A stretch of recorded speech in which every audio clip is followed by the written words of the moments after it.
안녕하세요. 사랑하는 수박씨 제자 여러분 반갑습니다. 만점의 기적을 경험하라 미라클 사회역사 윤쌤입니다.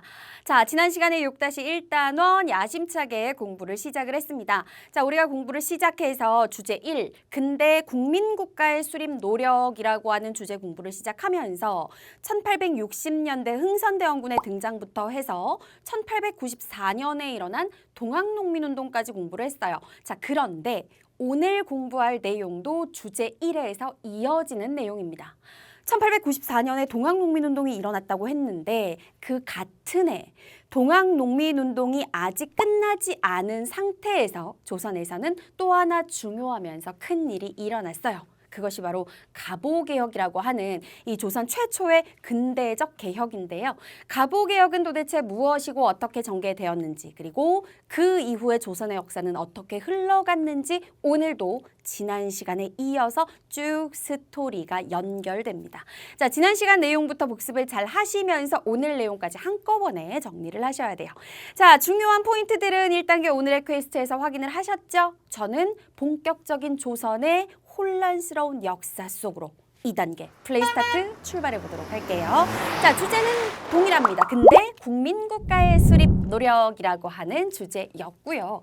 자, 가장 먼저 오늘 수업에서 소개할 것은 바로 갑오개혁하고 을미개혁이라는 두 번의 연이은 개혁인데, 자, 동학농민운동부터 한번 출발을 해보도록 할게요.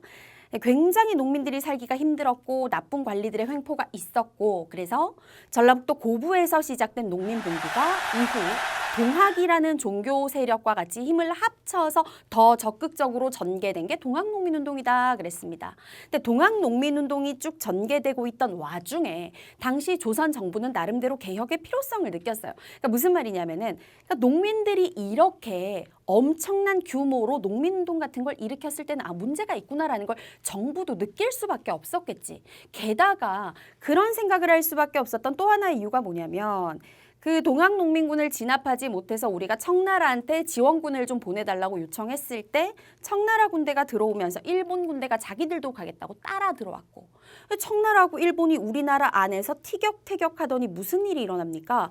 우리 조선 땅 안에서 청일전쟁이 일어났잖아요. 같은 해 1894년에. 그러니까 막 너네 나라 군대가 들어와서 우리나라에서 전쟁하죠. 농민들이 농민운동을 일으키죠. 그러니까 이런 상황에서 당연히 조선 정부도 개혁의 필요성을 느낍니다. 그러면서 같은 해 1894년에 근대적 개혁인 갑오개혁이 시작이 된 거예요. 자, 구체적인 내용 한번 들어가 보도록 할게요. 그러니까 갑오개혁은 갑오년에 실시된 개혁이다라는 뜻인데, 그 갑오년이 바로 동학농민운동이 일어난 것과 같은 해인 1894년입니다. 자, 그렇다면 개혁이 진행된 과정을 한번 보도록 할게요. 당시 정부에서 가장 높은 관직에 있었던 관리가 누구냐? 나름 개화파, 개혁이 필요하다라고 느끼고 있었던 관리였는데요. 그의 이름은 바로 김홍집이었어요. 자, 정부에서 개혁의 필요성을 느끼면서 갑오개혁이 시작됐는데 어떤 중심으로 이 갑오개혁이 추진이 되느냐? 김홍집. 그러니까 왕이라는 존재가 있지만 왕이 개혁을 막 다 주도하고 할 수는 없거든요. 왕은 가장 높은 사람이니까 그 밑에 높은 관직에 있었던 김홍집을 중심으로 개혁을 추진하기 위한 정부가 구성이 되었고요. 근대적인 개혁을 하려면 해야 될 일이 굉장히 많잖아요. 뭐 새로운 제도도 만들어야 돼, 기구 만들어야 돼, 기존에 있던 거 폐지도 해야 돼, 뭐 법도 만들어야 돼, 뭐 할 일이 많잖아. 그런 일들을 추진하기 위한 개혁 추진 기구가 하나 만들어집니다. 정부 기구. 그 기구의 이름이 중요한데요. 자, 김홍집이 정부를 꾸리더니 군국기무처라고 하는 개혁 문제를 처리하기 위한 정부 기구를 하나 만들었습니다. 그러니까 중요한 일들이 이 군국기무처 안에서 관리들이 모여서 의논하고 회의하고 해서 처리가 된다고 생각하시면 돼요.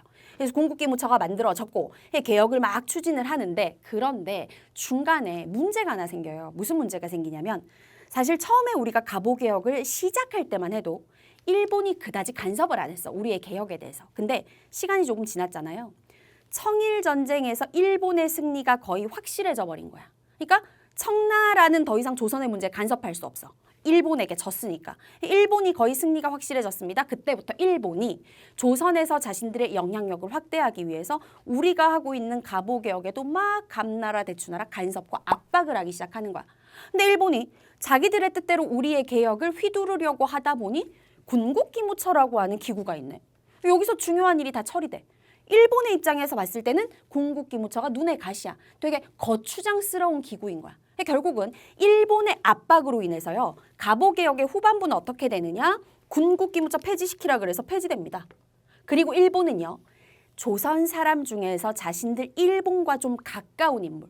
이 인물이 조선 개혁 정부의 중앙에 들어가야 우리 뜻대로 개혁이 되겠구나라고 생각을 했겠지. 그래서 김홍집 중심의 정부 안에다가 일본과 굉장히 가까운 조선인을 정부의 핵심 인물로 영입을 합니다. 그러면서 군국기무처가 폐지되고 나서 새 내각은 정부랑 비슷한 의미야. 그러니까 새로운 개혁 정부가 수립이 되는데 구성이 되는데 김홍집을 빼지는 않아요. 대신 김홍집하고 추가로 일본과 가까운 인물 박영효 앞에 갑신정변 때 등장했던 인물이거든요. 김홍집과 박영효가 함께 연립을 해서 내각을 이끌어 나가는 김홍집, 박영효 연립내각이 구성이 됩니다. 그러면서 이제 갑오개혁이 일본의 간섭하에 계속 추진되는 거죠. 일부의 교과서에서는요, 여러분. 자, 여기 봐. 김홍집 중심의 정부가 구성돼서 군국기무처에서 개혁이 추진됐던 요 시기를 1차 갑오개혁이라고 하고요. 일본의 간섭이 심해지면서 군국기무처 폐지되고 김홍집과 박영효가 함께 연합해서 내각을 이끌어 나간 이때를 2차 갑오개혁이다라고 이야기를 합니다. 어쨌든 둘 다 연결되는 갑오개혁이에요. 그리고 2차 갑오개혁 시기가 되었을 때 이 고종은 우리의 왕은 우리가 이 갑오개혁을 실시해서 조선을 이렇게 근대화시키겠다라는 개혁의 정신을 담은 문서를 하나 발표하게 됩니다. 그 문서가 바로 무엇이냐? 홍범 14조라고 하는 문서예요. 자, 그렇다면 사실은 제일 궁금한 건 이거거든요. 갑오개혁이 조선 최초의 근대적 개혁이라고 하는데 도대체 어떤 개혁 내용들이 실시가 됐느냐? 사실 되게 많아요. 수백 건의 개혁 내용이 처리가 돼요. 우리가 이걸 다 공부할 수는 없잖아요. 그래서 대표적으로 두세 개만 선생님이 딱 알려줄 건데 어떤 것들이 있냐면 먼저 첫 번째 이런 게 있어요. 왕과 왕비와 공주, 왕자 그러니까 이들로 구성된 게 왕실이잖아. 왕실에서 처리해야 될 업무와 국가를 다스리기 위해서 처리해야 되는 업무는 엄연히 완전 성격이 다른 업무다. 근데 조선이라는 나라는 되게 구시대적으로 이런 일들이 뒤죽박죽 섞여 있다. 그러니 앞으로는 왕실에 관련해서 일을 처리하는 것과 국정, 나라를 다스리기 위해 일을 처리하기 위한 걸 각각 기구를 따로 만들어서 분리시킨다.